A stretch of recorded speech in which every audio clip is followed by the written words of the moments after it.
Hey guys, welcome back to my channel. My name is Danica, and for those of you who don't know, I'm starting a candle business.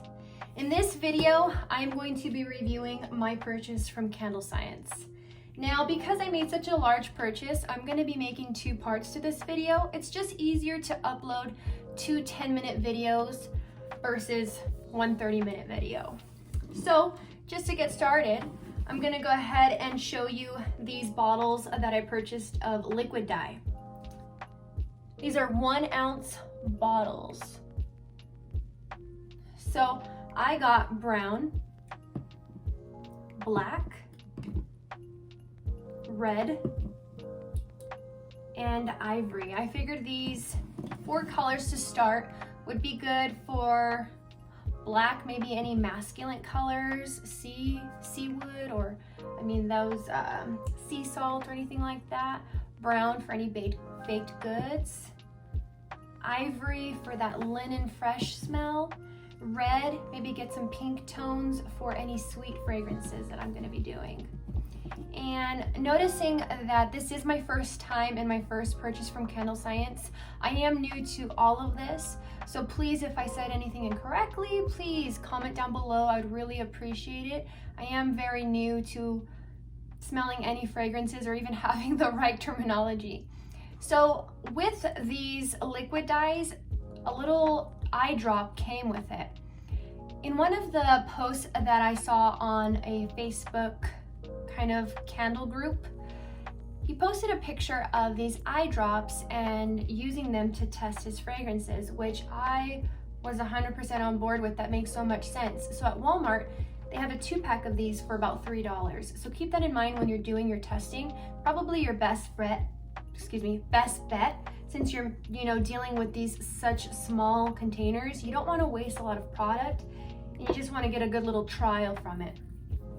So I'm gonna go ahead and review these ones, and then in that second video, I'll go ahead with the rest since it's just a large amount. So my first review for this one would be Sea Salt and Orchid. The reason why I purchased some in a bigger size is because you'll find that a lot of these candle makers keep mentioning the same fragrances and saying how they were such a good seller, or how they smell so good, or they're so easy to work with. So I figured I would go ahead and bite the bullet and just order a bigger ounce size.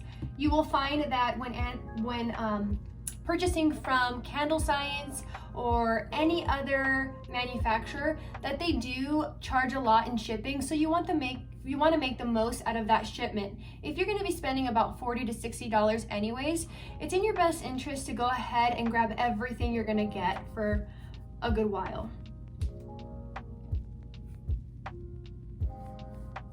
It smells so good. So off the bat, I smell a very fresh, open, like sea salt smell. Nothing too salty, but very fresh and open, with a little bit of hint of orchid, those flowers coming through. This would be perfect in a washroom or a bathroom. It kind of reminds me of like washing or drying your laundry and then walking by the dryer, that nice fresh linen with a hint of flowers. Love this. I'm so glad I got this in a bigger container. I'm gonna be using this a lot. And some of these I might not even mix, because they're just good. They stand alone just how they are. My next one is Amber Noir. For reference, this is a 4 ounce bottle. Let's just do the comparison right now. So this is an 8 ounce, 4 ounce, and then you got this smaller guy of a 1 ounce. All right.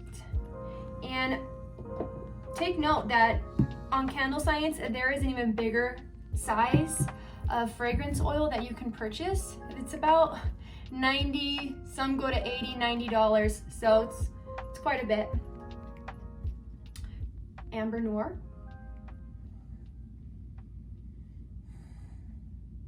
So I personally have a perfume that's named Amber. This isn't very sweet, it's very mild. It reminds me of the Bath & Body Works fragrance that they come around in the fall time. It's in a burgundy bottle, I believe. A burgundy or brownish tone, if I'm not mistaken. So a very like slight hints of wood in here, just a very pleasant smell, nothing too strong. And when I was doing my research, you'll find that on Candlescience, they will give a small review of each fragrance down below. They will list, I believe they're like little leaves, and it kind of gives you that scale from how strong or how weak that fragrance is, and a list of comments from other people giving their 2 cents on it. I've noticed that from people, they said that they love this fragrance, but that they didn't give much of a hot throw. And to break down what hot throw means and cold throw, hot throw is just when your candle is lit, after it's all said and done, you let it cure, it's lit and you're getting this throw of fragrance to tell you how good your wicks are burning and giving off that fragrance, if it's pungent enough or if it's really mild.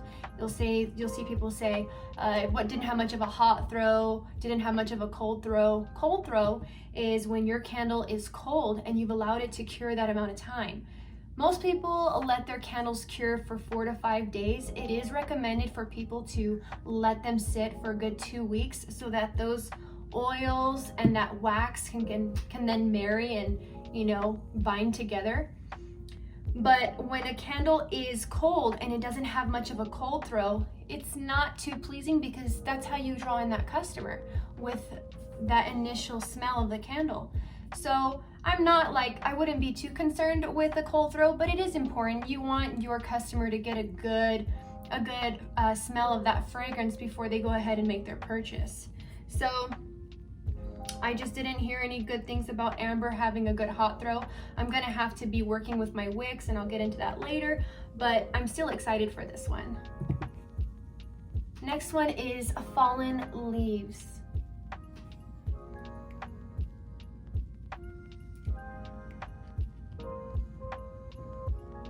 So this one reminds me of fall, just going through like a little walk, and it does pick up some woodsy notes.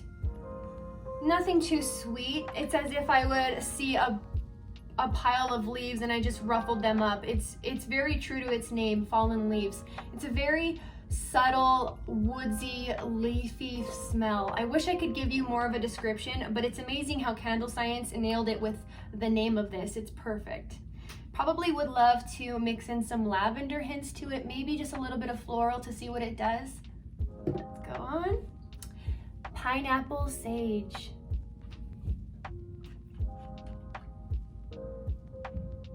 So right off the bat, I do smell hints of pineapple. And then coming through the back, I do get sage, a little bit of that mintiness, that fresh smell. I'm not sure if I would be able to mix that with anything, but like I've mentioned before, on that Facebook exchange, or that Facebook group chat, they will put in the mixtures that they do themselves, some of the candle makers, so that you can go ahead and look and grab inspiration from those mixtures that they have. So that was Pineapple Sage. It's very true to its name. You get that pineapple smell, nothing too sweet. And then right along the back, you get a very fresh, leafy smell. Sage. And last but not least, Snickerdoodle.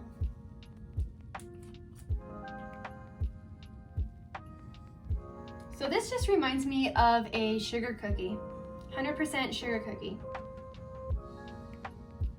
Nothing like caramel, but more of that sweet sugar smell, nothing too warm about it. Just smells like a cookie shop. You'd go to a mall and you pass by that cookery. This is it. This is it, guys. I kind of wish I would have gotten a bigger one of this, just because it's so fun. And again, I'd probably be using my red dye to add color to something sweet like that, or even my brown, like a cookie. Okay, so if you guys like this review, please stay tuned for part 2. This is such a new channel, and I'm so new at this that I really appreciate all your feedback, all the likes, all the views that I've been getting. I really appreciate every single one of you and my subscribers, all 27. Really appreciate each and every one of you. So if you like this review, check out part 2. I'll go ahead and talk about wicks, some of the wax that I purchased, because I did get a big 45-pound box of wax, and then these fragrances. So thanks guys again for watching, and stay tuned.